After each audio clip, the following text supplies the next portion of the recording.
นี่ผมซื้อขนมมาฝากฉันไม่น้ำลายหกไปกับขนมของคุณหรอกนะแต่น้ำตาตก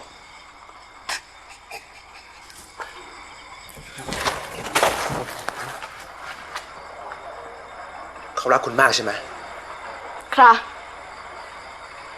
ก็ในอัดพ่อคุณไงงั้นดีผมจะไปกระซิบข้างๆหูเขาเลยว่าที่จริงแล้วผมต้องการตัวลูกสาวเขามาเป็นนางบำเรอเท่านั้น ให้เขานอนฟังตาปริบสลับกับอาการปวดหัวแทบระเบิดอย่านะอย่าบอกพ่อฉันนะคุณทำอะไรกับฉันก็ได้แต่ขอบอกเลยนะ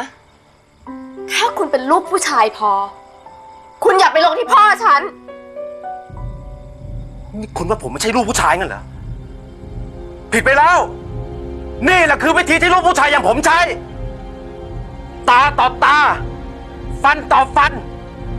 ชีวิตต่อชีวิตแต่คุณไม่ได้สู้ซึ่งหน้าคุณใช้ความเจ็บปวดของผู้หญิงคนหนึ่งใช้ความรักที่เขามีให้เป็นเครื่องมือ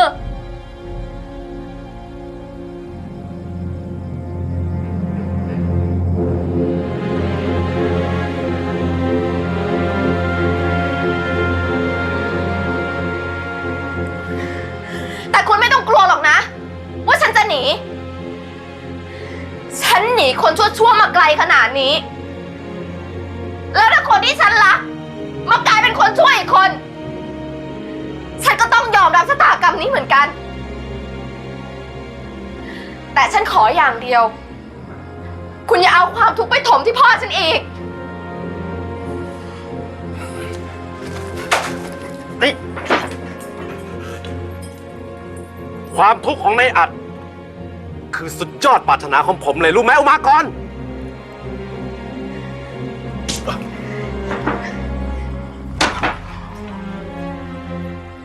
คุณกล้าดียังไงมาตบผม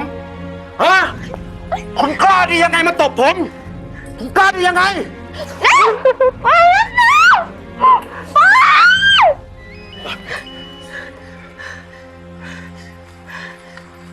ครับนันถ้าคุณส่งเสียงผมจะฆ่าคุณแล้วส่งศพไปให้พ่อคุณดู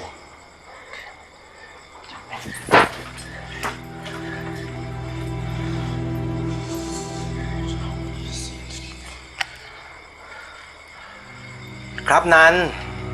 พี่อยู่กับแขกครับเมื่อกี้นันว่าอะไรนะครับเมื่อกี้นันไปเคาะเรียกพี่ที่ห้องไม่มีเสียงตอบเข้าใจว่าพี่ยังตรวจงานไม่เสร็จใช่ไหมคะครับอีกไม่นานครับนัน นันจะโทรมาบอกว่าเนี่ยนันโทรเจอคนที่จะจัดงานให้เราได้แล้วนะคะงั้นเดี๋ยวพรุ่งนี้เราไปคุยกับเขาตั้งแต่เช้าเลยนะก็แล้วแต่คุณผู้หญิงสิครับกู๊ดไนท์ครับ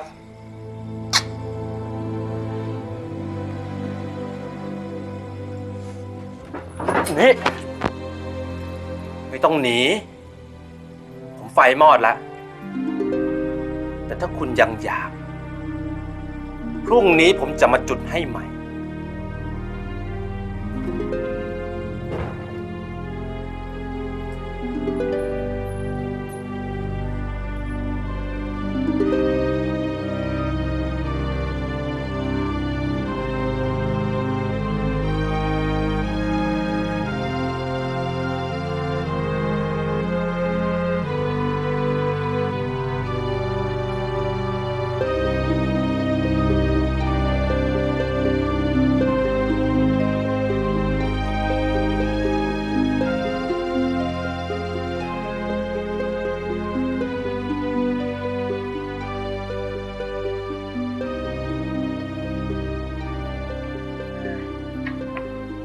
พี่อุ๋มไม่บอกเราว่าจะไปเยี่ยมพ่อ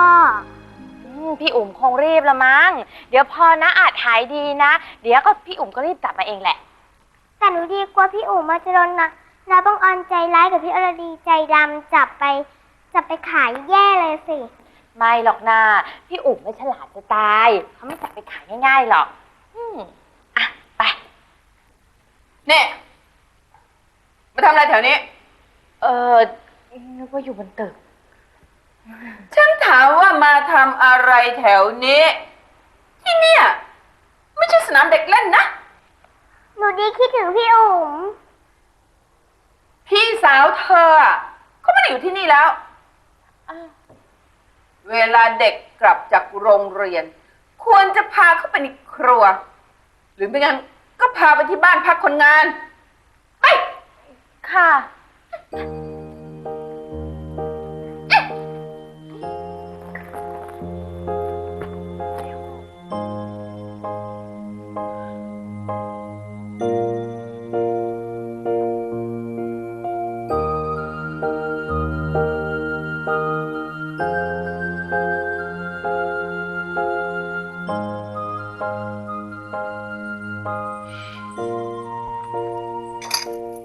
เนี่ยฉันน่ะเบื่อจะเล่นเกมซ่อนแอบกับเธอเต็มทีแล้วนะ แม่หมวยพาน้องสาวเธอมาเล่นอยู่ข้างล่างเนี่ย ได้ยินเสียงมั้างหรือเปล่า ได้ยินค่ะ ได้ยิน ได้ยินแล้วทำไมถึงได้ไม่ตะโกนเหรอฮะ แค่เธอตะโกนเขาก็รู้แล้วอยู่ที่นี่ทำไมไม่ร้อง อุ่มไม่อยากให้ใครรู้ค่ะ อุ่มตั้งใจแล้วนะคะว่าอุ่มจะยอมถูกขังที่นี่ ยอมให้คุณศาสตราทำยังไงกับอุ่มก็ได้ แต่ขอให้เขาเลิกพยาบาทพ่ออุ่มก็พอค่ะ อยากจะเป็นอภิชาตบุตร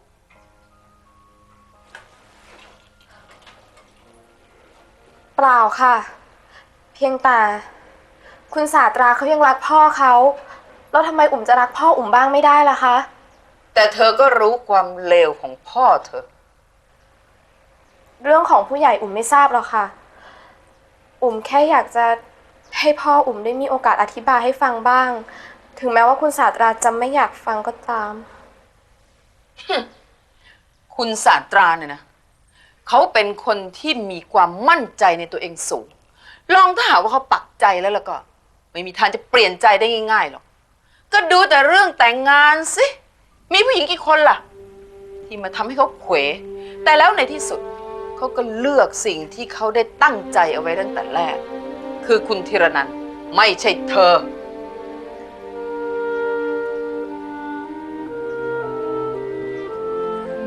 อุ่มรักเขาข้างเดียวก็ได้ค่ะ ฮะแหมดีจริงเนี่ยเป็นผู้หญิงสมัยใหม่ บอกรักผู้ชายได้ก่อน ฉันละอายกับใจแทนเธอจริงๆเลย เอาเถอะกินข้าวคลุกกับความรักของเธอไปเถอะ ฉันไม่มีอะไรจะพูดกับเธอแล้ว